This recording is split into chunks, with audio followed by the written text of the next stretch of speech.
केंद्र सरकार के 12 वर्ष पूरे होने के उपलक्ष्य में शामली कलेक्ट्रेट सभागार में आयोजित मीडिया संवाद कार्यक्रम में उत्तर प्रदेश सरकार के जल शक्ति राज्य मंत्री व जन प्रभारी मंत्री दिनेश खटीक ने सरकार की उपलब्धियों को विस्तार से रखा। उन्होंने कहा, प्रधानमंत्री नरेंद्र मोदी के नेतृत्व में बीते 12 वर्षों में देश ने विकास, सुशासन, जन कल्याण के नए आयाम स्थापित किए। मीडिया संवाद के दौरान प्रभारी मंत्री दिनेश खटीक ने कहा, सरकार की नीतियों का उद्देश्य अंतिम व्यक्ति तक योजनाओं का लाभ पहुंचाना है।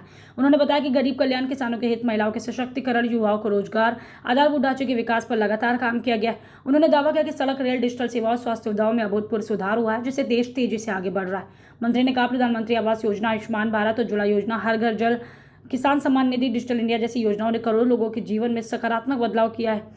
उन्होंने मीडिया से अपील की, सरकार की जनहितकारी योजनाओं को सही जानकारी आम जनता तक पहुंचाने में अपनी महत्वपूर्ण भूमिका निभाएं। कार्यक्रम में मौजूद अधिकारियों, जनप्रतिनिधियों ने भी सरकार की उपलब्धियों पर प्रकाश डाला और विकास कार्यों की जानकारी साझा की।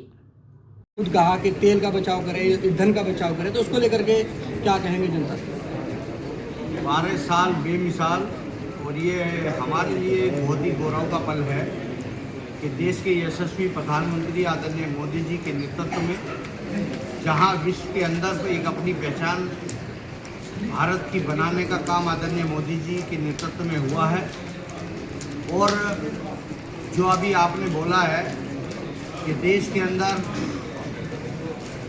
पेट्रोल हो या गैस हो, उसकी किल्लत के लिए उन्होंने बोला है, सावधानी बरतने के लिए केवल, लेकिन आपको उपलब्धता कराने का काम भी अभी तक मुझे लगता है कि कोई व्यक्ति ऐसा होगा जिसको कोई पेट्रोल की दिक्कत किसी पेट्रोल पंप पे आई हो। अभी हमें नहीं लगता इतनी 140 करोड़ की आबादी को व्यवस्थित रूप से, जहाँ पूरे देश पेट्रोल और गैस के लिए परेशान हो, वहाँ इतनी बड़ी आबादी के देश को फिर भी किसी किल्लत में ना आने देना और उस ज़रूरत को पूरा करना और हर व्यक्ति को वो चीज़ उपलब्ध हो, तो ये एक अपने आप में दर्शाता है कि आदरणीय मोदी जी की क्षमता, देश के आदरणीय प्रधानमंत्री जी की क्षमता है कि अपने देश को किस तरीके से जो चीज़ उपलब्ध हो सकती है उसको चाहे किसी देश से ला करके आप लोगों को उपलब्ध कराने का काम आदरणीय मोदी जी कर रहे हैं। लगातार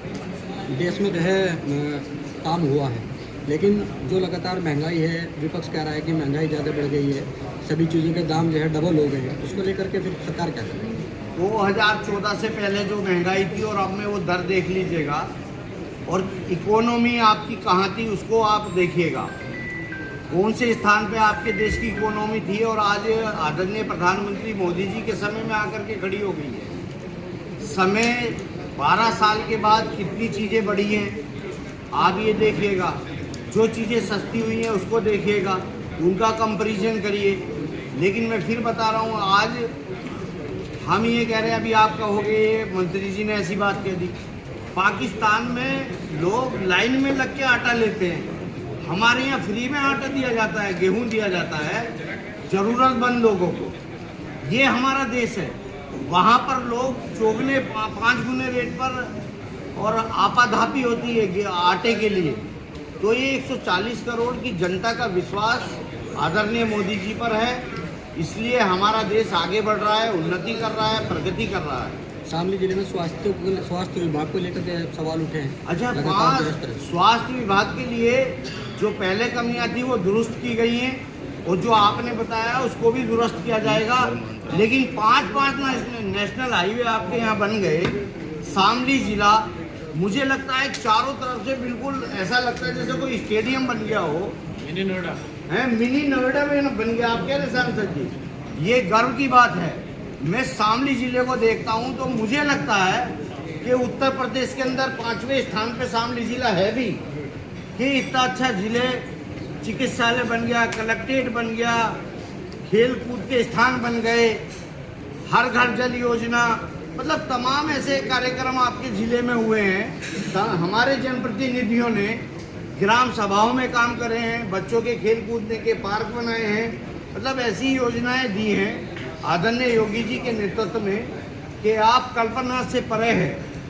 आगे भी ये सरकार जनता के लिए संकल्पित है और आगे भी इसी तरह से हम ये काम आगे जारी रखते हैं। शामली में धर्मांतरण का मुद्दा बना हुआ है, तो आपने इस पर चर्चा की, बात की, कुछ विचार निकल के इसमें सामने? धर्मांतरण किसी भी कीमत पर यूपी नहीं पूरे भारत में नहीं हो सकता, और वो भी योगी आदित्यनाथ जी की सरकार में किसी माई के लाल में हिम्मत नहीं है कि कोई भी धर्मांतरण करा दे।